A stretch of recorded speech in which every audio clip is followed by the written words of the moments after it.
Hello everyone, today our topic is meningitis. Let me start with the definition. मेलेंजाइटिस क्या होता है? हमारा inflammation हो जाता है हमारे मेलेंजेस में। अभी मेलेंजेस क्या है? कुछ लेयर्स है जो क्या करती है, हमारे ब्रेन और स्पाइनल कॉर्ड को कवर करती है।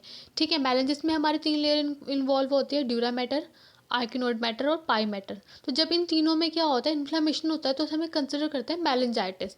ठीक है, तो इन्फेक्शन होगा या फिर इन्फ्लामेशन होगा। अब हम देखते हैं इटियोलॉजिकल फैक्टर या फिर रिस्क फैक्टर क्या होंगे। तो इटियोलॉजिकल और रिस्क फैक्टर के लिए एक निमोनिक्स है, उससे आपको सारे इटियोलॉजिकल फैक्टर लर्न हो जाएंगे। ठीक है, can induce severe attack of head pen. तो इसके आप फर्स्ट लेटर लेंगे सबके, बस पेन के आप सारे लेटर इन्वॉल्व करोगे। तो सी से तो हमारा कैंसर, जो कैंसर में क्या होता है, एबनॉर्मल सेल ग्रोथ होती है, तो वो भी रिस्क फैक्टर होता है हमारे क्या, मेलिंजेस डेवलप होने का। नेक्स्ट है हमारा immune compromise state. Immune compromise state में क्या होता है, जो इम्यून है वो बहुत ज़्यादा वीक हो जाता है इम्यून सिस्टम, तो क्या होता है, कोई भी इन्फेक्शन इजीली अफेक्ट कर सकता है। तो इम्यून कॉम्प्रोमाइज स्टेट। नेक्स्ट है हमारा साइनसाइटिस, मतलब जो हमारे नेजल कैविटी में साइनस होते हैं उनमें इन्फ्लामेशन हो जाती है, तो वो किसी ना किसी बैक्टीरिया या फिर किसी ना किसी वायरस की वजह से कोज होता है। तो वो क्या करता है, हमारे ब्रेन को अफेक्ट करता है, ब्रेन की लेयर्स को अफेक्ट करता है।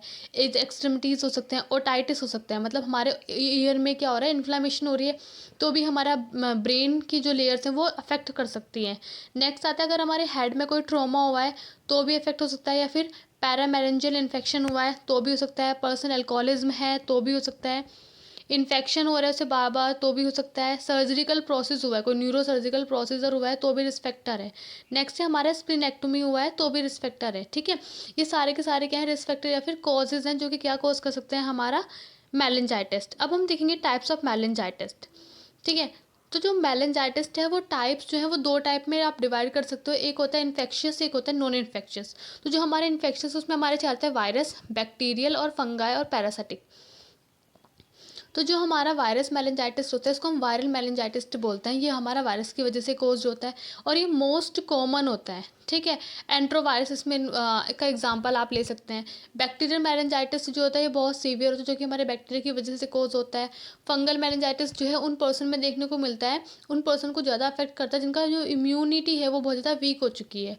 हमारा पैरासिटिक मेलेंजाइटिस जो होता है बहुत कॉमन और रेयर होता है। अब हम बहुत रेयर होता है, सॉरी कॉमन नहीं। नेक्स्ट हमारा आता है नॉन इन्फेक्शियस मेलेंजाइटिस। नॉन इन्फेक्शियस मेलेंजाइटिस में क्या होता है कि कोई भी माइक्रो ऑर्गेन्स इन्वॉल्व नहीं होगा इसमें, इसमें कोई और अदर फैक्टर इन्वॉल्व होगा, जैसे कि बहुत कुछ ड्रग है जिसने क्या कॉज कर दिया है लेयर्स में, मेलेंजेस में इन्फ्लामेशन कॉज कर दिया है, या फिर कैंसर है, या फिर ऑटो इम्यून कंडीशंस है बहुत सारी जो कॉज कर सकती हैं क्या, मेलेंजाइटिस।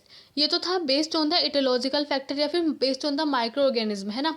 अब हम देखेंगे based on the which layer is involve, कौन सी लेयर जो है वो इन्वॉल्व है कॉज करने के लिए मेलेंजाइटिस। तो सबसे पहला आता है हमारा पिकाइने मेनिंजाइटिस। पिकाइने मेनिंजाइटिस में क्या होता है, ड्यूरा मैटर इन्वॉल्व होती है, जो हमारी आउटर मोस्ट लेयर होती है उसमें इन्फ्लामेशन होती है, तो हम उसको पिकाइने मेनिंजाइटिस बोलते हैं। नेक्स्ट आता है हमारा लेप्टो मेनिंजाइटिस। इसमें क्या होता है, हमारे दोनों लेयर इन्वॉल्व होगी, लेकिन इनर वाली आर्किनोड और पाई मैटर दोनों एक साथ इन्वॉल्व है, तो हम बोलेंगे लेप्टो मेनिंजाइटिस। बाकी आर्किनोडाइटिस बोल सकते हैं और पायरल मेनिंजाइटिस बोल सकते हैं, मतलब हमारा आर्किनोड मैटर इन्वॉल्व होगी तो आर्किनोड मेनिंजाइटिस, और हमारा पाई मैटर इन्वॉल्व होगी तो पायरल मेनिंजाइटिस। ठीक है, ये बेस्ड ऑन द लेयर थे। अब हम देखते हैं sign and symptoms of meningitis.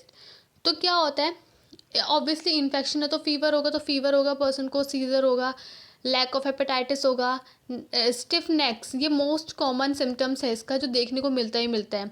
Numbness होगा इन अ फेस, कन्फ्यूज़न होगा, स्लीपिंगनेस होगा, लैक ऑफ थ्रस्ट होगा, sensitivity to life, difficulty in concentration, skin rashes, vomiting and nausea, upset stomach.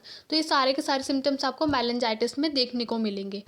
अब हम देखते हैं मतलब डायग्नोस्टिक इवेल्युएशन, हम कैसे इवेल्युएट कर सकते हैं, कैसे फाइंड आउट कर सकते हैं कि जो पर्सन है उसको क्या हुआ है, मेलेंजाइटिस हुआ है। तो सबसे पहले आता है लंबर पंचर। लंबर पंचर से हम क्या करते हैं, CSF एनालिसिस करते हैं, CSF हम कलेक्ट करते हैं और उसके बाद हम क्या करते हैं, CSF को देखते हैं कि उसका पेरेंट्स देखते हैं। ठीक है, उसमें जो सेल्स के नंबर्स है वो बड़े घटे तो नहीं है। ठीक है, उसमें हम ये सब देखते हैं। अगर क्या है कि जो उसका पेरेंट्स है वो क्लाउडी है तो मतलब बैक्टीरियल प्रेजेंट हो सकता है, इस तरीके से। नेक्स्ट हमारा आता है CSF एग्जामिनेशन। ठीक है, CSF एग्जामिनेशन में हम क्या करते हैं, जो CSF है उसमें हम क्या करते हैं, उसका हम स्ट्रेन और कल्चर बनाते हैं किसी एक स्पेसिफाइड बैक्टीरिया को फाइंड आउट करने के लिए। बाकी हम इसमें अपेयरेंस तो देखते ही हैं और नंबर ऑफ सेल्स भी फाइंड आउट करते हैं। फिर आता है हमारा polymer chain reaction. Polymer chain reaction में जो हमारा पॉजिटिव एजेंट होता है उसमें जो उसके डीएनए कॉपीज़ हैं, कितनी कॉपीज एम्पलीफाई करेंगे, उसके डीएनए को डिटेक्ट करने में हेल्प करता है। नेक्स्ट हमारा आता है ब्लड टेस्ट। ब्लड टेस्ट से हमें क्या पता चलता है, हमारे जो आरबीसीज नंबर हैं, सॉरी डब्ल्यूबीसीज नंबर हैं, वो क्या दिखाई देंगे आपको, एलिवेटेड दिखाई देंगे।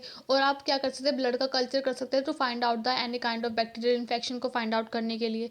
ठीक है। नेक्स्ट हमारा आता है इमेजिन स्टडीज। इमेजिन स्टडी में सिटी स्कैन, एमआरआई है ना, ये कर सकते हैं ताकि हम देख सकें ब्रेन के स्ट्रक्चर को, फंक्शन को अच्छे से क्या कर सके, एसेस या फिर स्टडी कर सके।